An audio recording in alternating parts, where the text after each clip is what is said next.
Eu estava parado na janela e gravei com a câmera um momento chocante em que minha esposa me traía com meu próprio pai. Aquilo que aconteceu depois mudou tudo para sempre em nossas vidas. Sempre me disseram, mantenha a cabeça fria. Em qualquer situação. Virou hábito, respirar fundo, pensar com clareza, não reagir. Mesmo agora, enquanto estou junto à janela e seguro o celular, gravando. A luz do quarto é suave, filtrada. As cortinas estão ligeiramente abertas. Me escondi entre as azaleias do jardim dos fundos. Ela ri.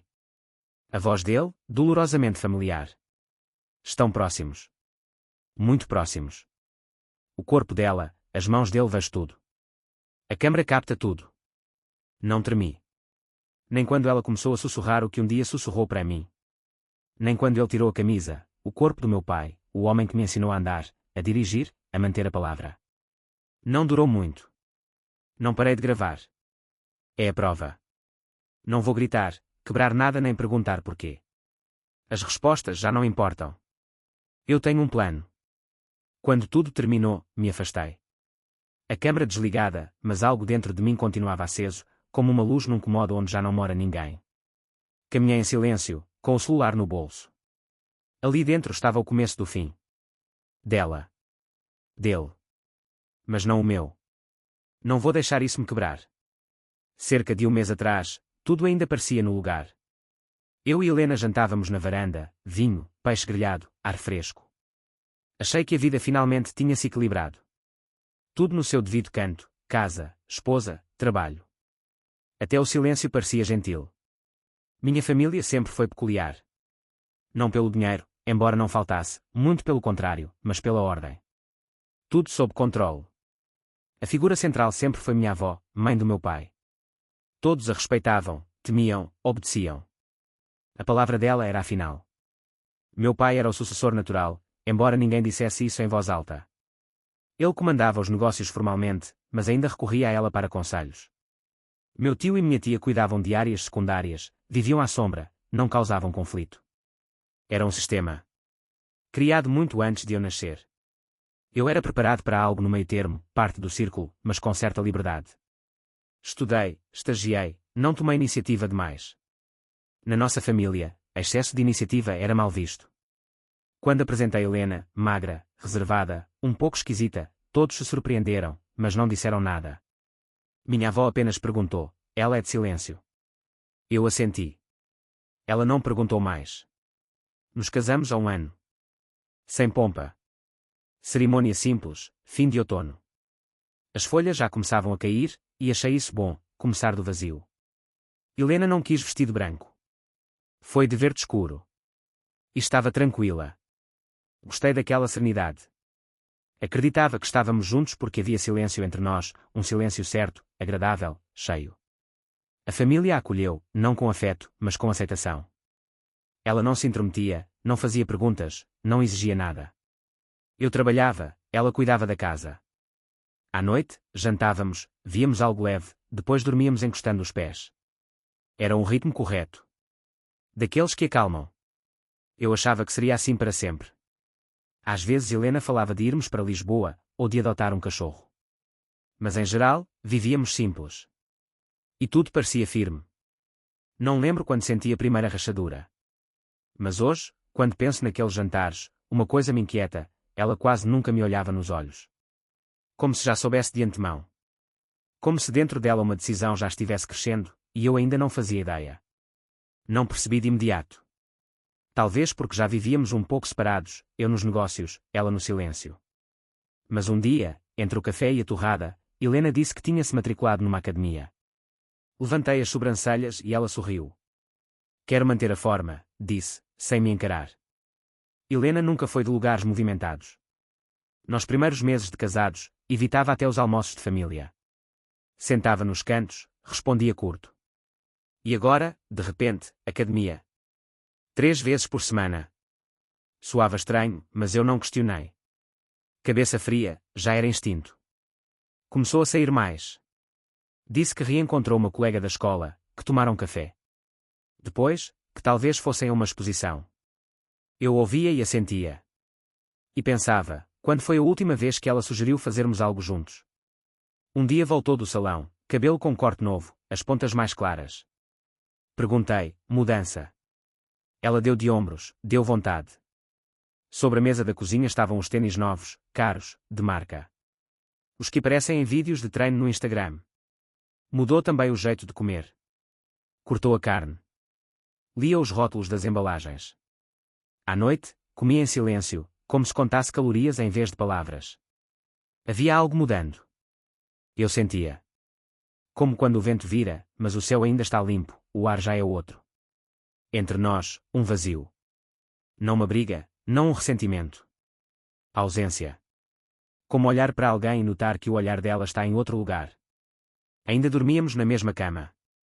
Ainda me beijava na bochecha antes de dormir. Mas era automático. Os lábios, quentes, mas sem vida. O abraço, como roupa de outra pessoa, parece seu, mas não é. Uma noite, enquanto ela se olhava no espelho do quarto, perguntei, você está bem com a gente? Ela olhou o reflexo, não a mim. E disse, por que está perguntando? Curiosidade, respondi. Estou, normal, disse. Normal. Palavra que não diz nada. Poderia ter perguntado mais. Poderia ter pedido para me olhar. Mas não fiz. Algo em mim dizia que qualquer palavra me iria bater e voltar, sem deixar marca. Fui até a cozinha, preparei um chá. Segurei a xícara por longos minutos. E pensei, se ela já está em outro lugar, como saber onde? Foi por acaso. Eu caminhava pelo centro de Braga, tinha acabado de sair do escritório, pensava em comprar algo para o jantar, talvez vinho. O dia era comum, sem sinal de desconforto. Nem pensava em Helena. Só andava, desviando das pessoas.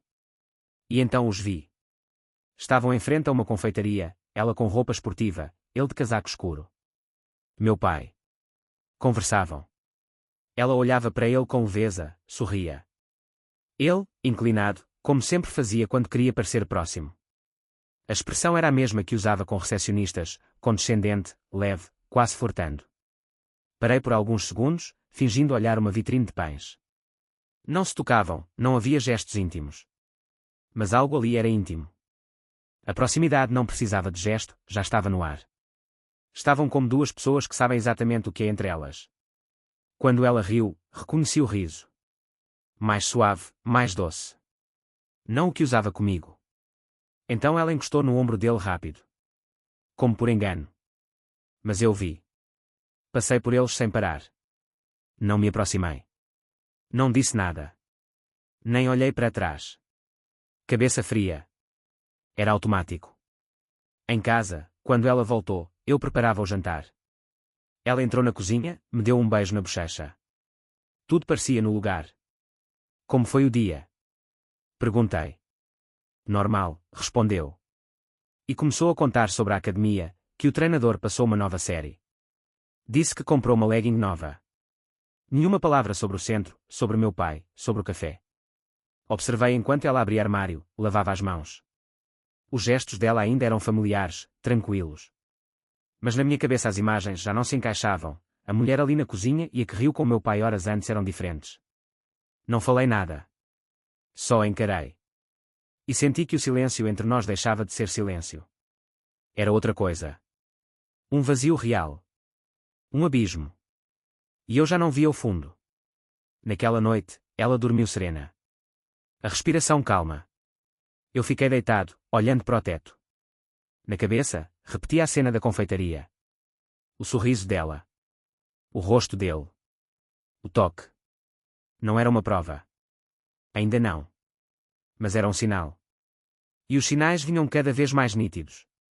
Eu não dava presentes para Helena fazia tempo. Talvez um mês, talvez mais. Trabalho, rotina, cansaço, os pequenos gestos vão sumindo. Mas um dia vi, no armário do banheiro, uma caixa com um perfume novo. Caro.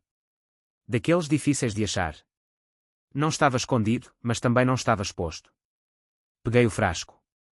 Cheirei, amadeirado, picante, quase masculino. Não perguntei. Só observei usar pela manhã, antes de sair. Ela sabia que eu via, mas não disse nada. Sorriu, breve, o mesmo sorriso que vi na confeitaria. Começou a agir diferente com o celular. Agora deixava virado para baixo. Mas um dia esqueceu. Largou o aparelho na cozinha enquanto secava o cabelo. Nunca fui de mexer nas coisas dela. Mas desta vez não precisei. A mensagem apareceu na tela. Tudo certo para amanhã, escreveu meu pai. A noite em questão era justamente aquela em que eu viajaria a trabalho.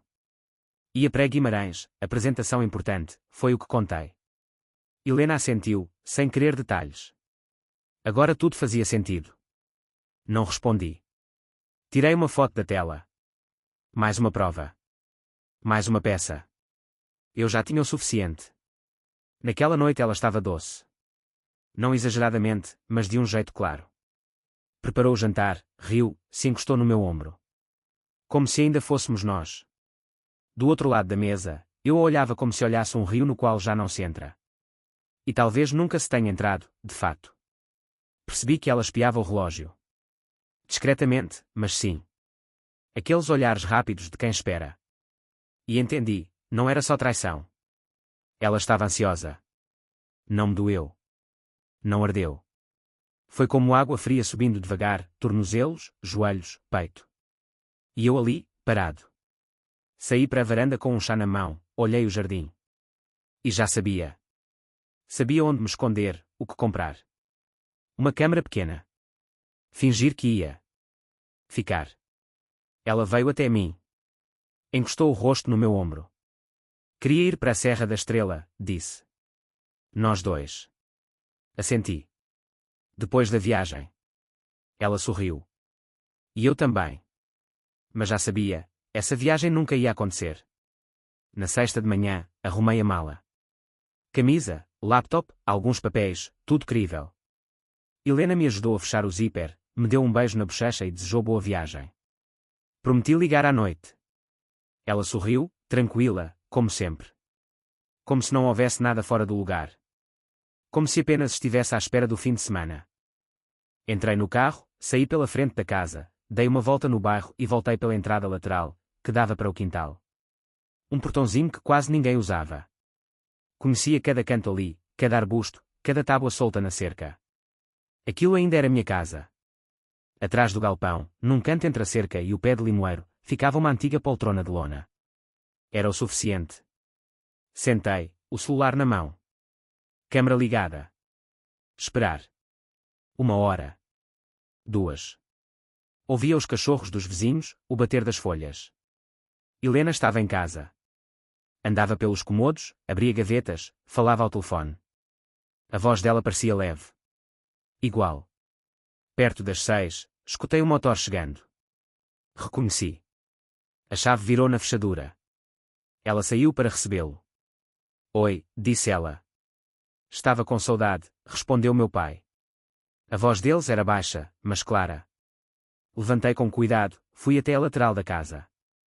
Entre as folhas do limoeiro, vi quando entraram. A luz do quarto acendeu logo depois. Dei a volta pela parede externa, parei sob a janela. As cortinas estavam meio abertas. Celular em punho. Estavam próximos. Ele tocava o rosto dela. Ela ria. Depois, o beijo. Lento, longo. As mãos dela no pescoço dele. As dele na cintura dela. As roupas caindo. Primeiro a dela. Depois a dele. E eu ali. Gravando. Não desviei os olhos. Era tão óbvio que não precisava de legenda. Só gravei. Os dedos firmes. O peito calmo. Já não era dor. Era função. Frieza. Quando entraram na cama, parei o vídeo. Um clique discreto. A prova. Aquilo que eu já sabia, agora real e indiscutível. Fiquei ali, parado. Até a luz apagar. E então saí. A noite estava silenciosa. Fria. Como eu. As reuniões de família sempre aconteciam na mesma sala. Móveis pesados, tapete bordado, uma mesa de madeira de castanheira comprada há anos atrás em Évora. Tudo era estável, sóbrio, inalterado. A avó sentava-se sempre na mesma poltrona, junto à lareira, mesmo que apagada. Cheguei primeiro. Ela apenas assentiu com a cabeça. Meu tio e minha tia chegaram depois, murmurando sobre o trânsito. Sentaram-se no mesmo lugar de sempre, à margem, atentos. Nunca iniciavam nada. Apenas aceitavam o que já vinha decidido. A avó tomava o chá devagar. O silêncio da casa era espesso, carregado. Como o ar antes de uma tempestade. Helena entrou pouco depois. Usava um sobretudo cinza, os olhos levemente maquiados. Parou à porta. Quando me viu, sorriu, aquele sorriso automático, de quem ainda finge que está tudo bem. Apontei para a poltrona ao meu lado. Ela se aproximou. Aqui? Perguntou. Não, respondi. Aqui, não. Levantei-me e fui sentar ao lado da minha avó. Helena ficou no meio da sala, sem saber onde pôr as mãos. Seus olhos flutuavam, mas evitavam os meus. Então meu pai entrou.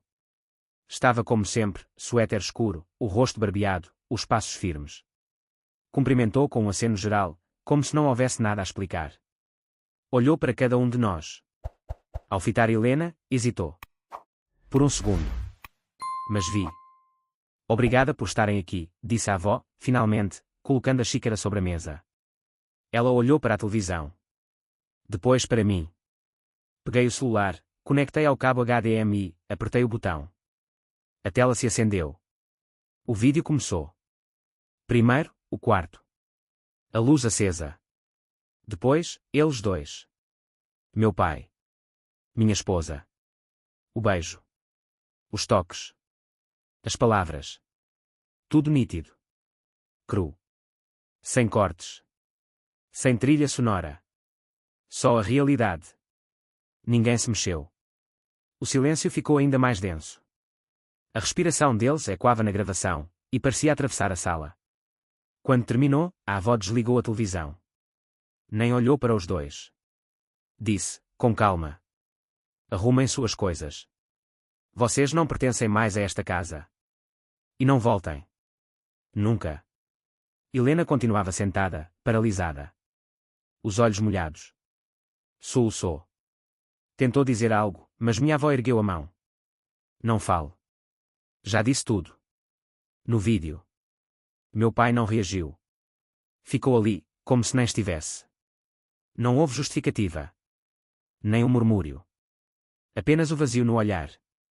Pela primeira vez, vi meu pai sem expressão alguma. Minha tia levantou-se e saiu em silêncio. Meu tio apenas disse. Eu ajudo com as malas. E saiu também. Sem surpresa. Como se tudo já estivesse resolvido há tempos. Helena não pediu desculpas. Nem olhou para mim. Levantou-se e saiu. Os passos lentos. Como alguém que já não ouve mais nada. Só vai. Meu pai ficou mais um instante. Depois levantou-se e partiu. Sem se despedir. Nunca mais foi visto. Nenhum telefonema. Nenhuma carta. Nenhum gesto de retorno. Sumiu, como quem desiste até da própria sombra. No dia seguinte, entrei com o pedido de divórcio.